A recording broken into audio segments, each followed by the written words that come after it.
रही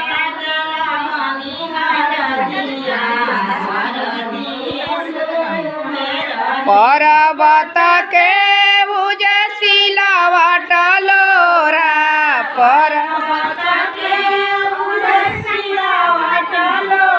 अब अयोध्या के लगनी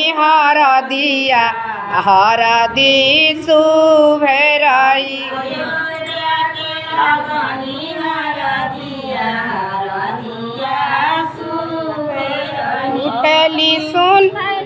उठेली कोसिला रानी लगनी हरदिया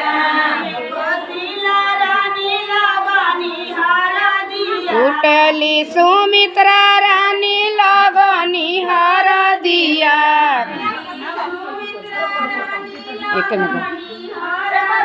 उठेली के कैया रानी लगनी हरदिया हमरा राम जी के होखता लगनिया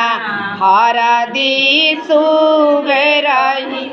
हमरा राम जी के होखता लगनिया हरदी पर्वत के भुज सिलावट लोरा पर के भुज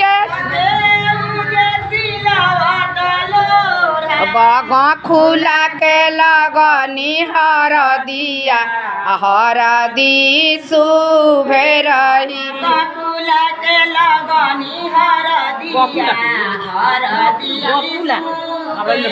उठेली रोहनी मैया लगनी हरदिया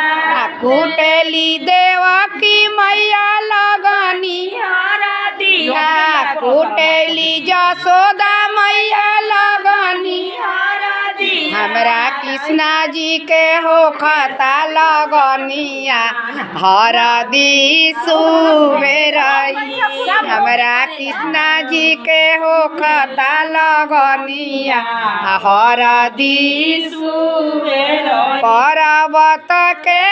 भुज सिलावट लोरा पर्वत के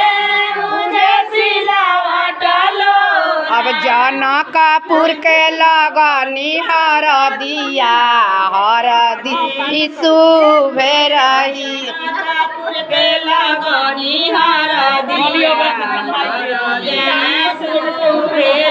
उठेली सुनैना रानी लगनी हरदिया उठेली सुनैना रानी लगनी हमरा सीता जी के होखता लगनिया हरदी शुभे रही सीता जी के होखता लगनिया हरदी शुभे रही छपरा के भुज सिलावट लोरा छपरा के भुज सिलावट लोरा अब मानसर के लगनी हरदिया